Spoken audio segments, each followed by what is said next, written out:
Hello everybody, this is Zoe from No Safer Place, and today I am so excited for this video.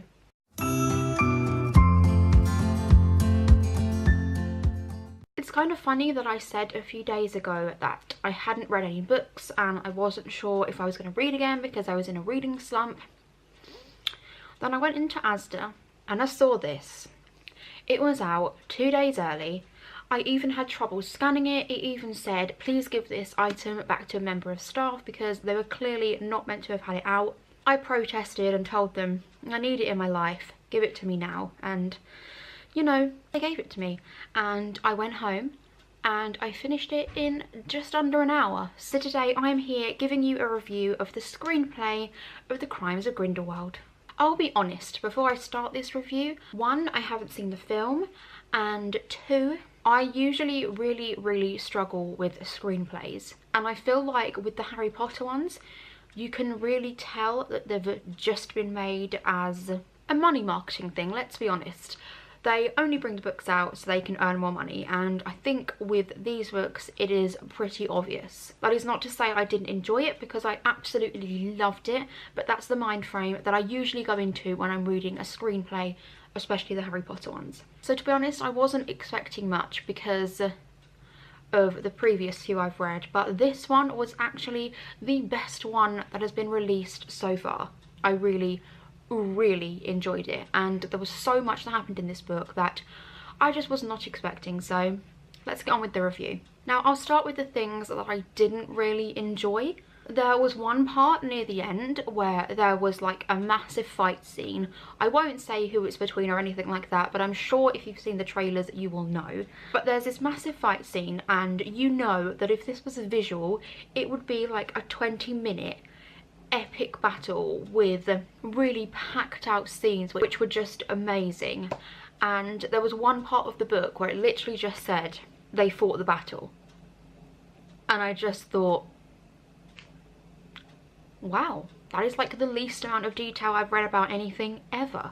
I feel like for the bits that are meant to be really atmospheric and full of drama and tension, the screenplay kind of takes away from that, and it's just all very anticlimactic. And because of that, I feel it's a lot harder to make connections to the characters, especially the new characters. Obviously with ones that we already know, like Newt, Jacob, Queenie, that was fine because we'd already established a connection to them, but for the newer characters it was pretty difficult. For me it was anyway. As I say, if you like reading screenplays, you could go in with a very different mindset. Let's talk about Newt and Tina for a minute. I do not like these two as a couple. When there's any kind of insinuation that they could be more than friends, I don't really like it. I don't know if that's just me, I'm not sure if people ship them or not, but I am just not one of those people. So any hint of anything more, there was a part when Newt was trying to justify why he'd not been in contact with her, and I just found it all a little bit awkward. Not because Newt is just the world's most awkwardest person. That bit I can relate to, it's just I don't feel like they connect in that way. I think they are just much better suited as friends. So there are a few bits in there that made me cringe just a little bit. So I feel like this bit is a small spoiler, so I'd maybe skip 30 seconds ahead if you don't want to know this tiny spoiler. I mean, it's not really a spoiler because the way the first one ended, you kind of knew it was going to go in that direction. But yes, Jacob remembered everything that had happened. Well, he says only the good memories because we can only forget the bad. So he remembered Queenie, and these two I ship so hard. I think they are just absolutely adorable. They are such an unlikely couple, which just makes me love them even more. Now, definitely no spoilers, but there is a lot of trouble ahead for Queenie and Jacob. This storyline with these two was possibly my biggest shock throughout the book. I was not expecting it at all. I read it bearing in mind that everything in the book is a lot less dramatized than on screen or in a normal novel, and I was just like, I was genuinely in shock because, wow. So if you know what I'm talking about, maybe leave it in the comments so we can talk about it, because I need to discuss that with someone. Now, as I said earlier about a lot of the scenes feeling like they didn't have much detail, I'm not sure if it's because it's a screenplay, but there really seemed to be a lack of Grindelwald. I think it might be because he's obviously in most of the bigger scenes, and a lot of them are condensed into 1 or 2 sentences, which obviously would be a lot of screen time. So yeah, there really seemed to be a distinct lack of him, and I was expecting so much of him because obviously it's predominantly about him. Yeah, I actually feel like he'll be in the next one more than this one, which is a little bit weird. Let's talk about Grindelwald actually. I loved him. I was a bit dubious about another villain that was gonna be the new old Voldemort and kind of be this really evil person, and I wasn't sure I was going to believe it. I wasn't sure if it was going to feel forced or anything like that, but it wasn't at all. I absolutely loved him as a villain. He was much more of a kind of manipulative person. Actually, I feel like if I was around in that time, I would be the kind of person that would follow him because that's kind of my personality. I'm quite easily manipulated. So yeah, I really enjoyed him as a villain. All I kept thinking when I read it was Johnny Depp is not the right person to play him.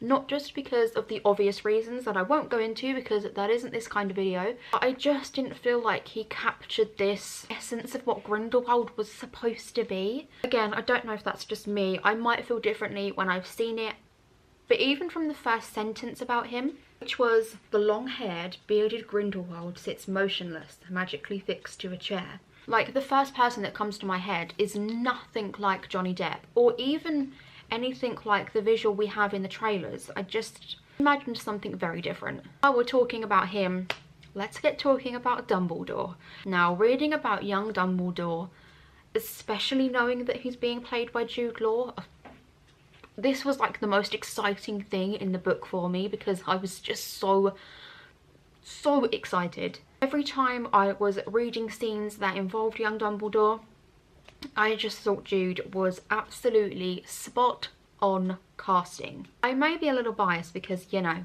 I do love Jude Law and I have done for a very, very long time, but I just thought he was spot on. I know quite a few people that don't like Dumbledore and have issues with him, but I think once I read this screenplay, I felt very differently about Dumbledore. I really liked him.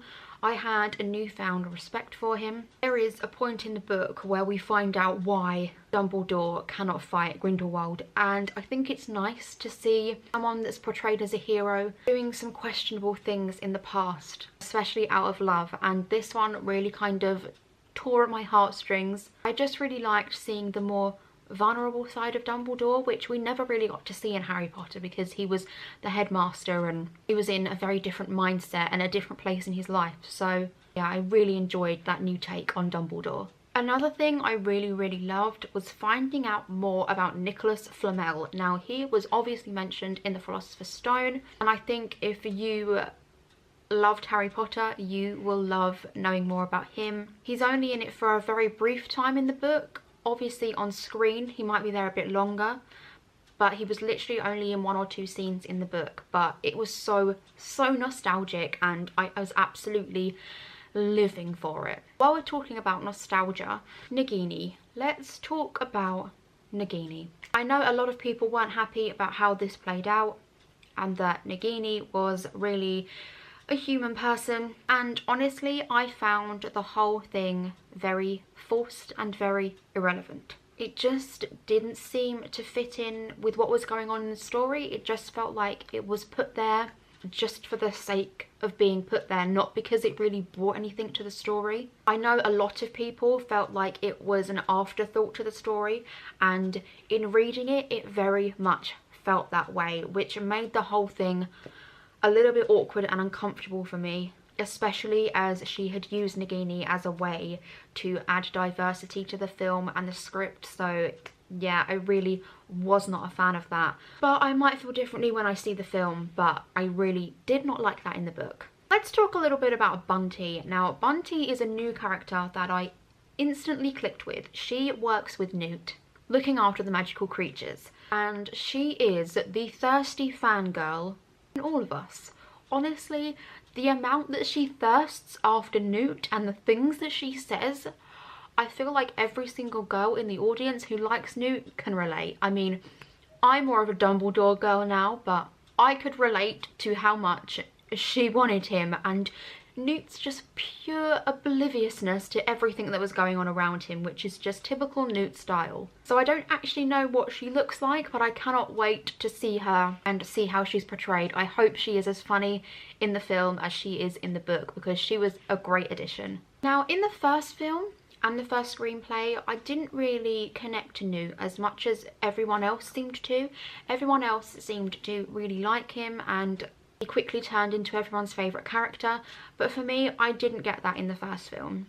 In this one, he really grew on me. He was just very endearing and just the all-round lovely awkward guy that he was in the first, but it seemed more genuine and sincere in this one. In the first one, it felt a little bit forced, but in this one, I really warmed to him. His character arc in this was absolutely huge, and he had definitely changed significantly by the end. But that's because there really were some huge, trying not to spoil, moments, and I think anyone would have been changed by those, and he was definitely a little bit harder by the end of the book than he was at the beginning. Now, no spoilers again, but the ending with Credence, what the actual heck?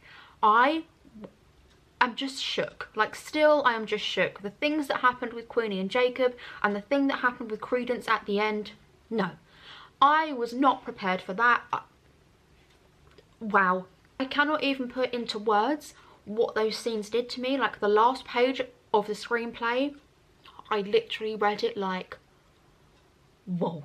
So yeah, I definitely enjoyed that. There was a significant lack of Credence too, which I'm a little bit sad about, because I live for Ezra Miller and I really need more Ezra Miller in my life. So I really hope he's in the film more than he is portrayed in the screenplay. As for the storyline, it seemed a little bit wishy-washy. Everything seemed to be going on, but also nothing seemed to be going on, if that makes sense. Like, there was so much going on that it didn't really seem to have a storyline. Apart from them going up against Grindelwald, nothing really seemed to happen. Nothing of significance anyway.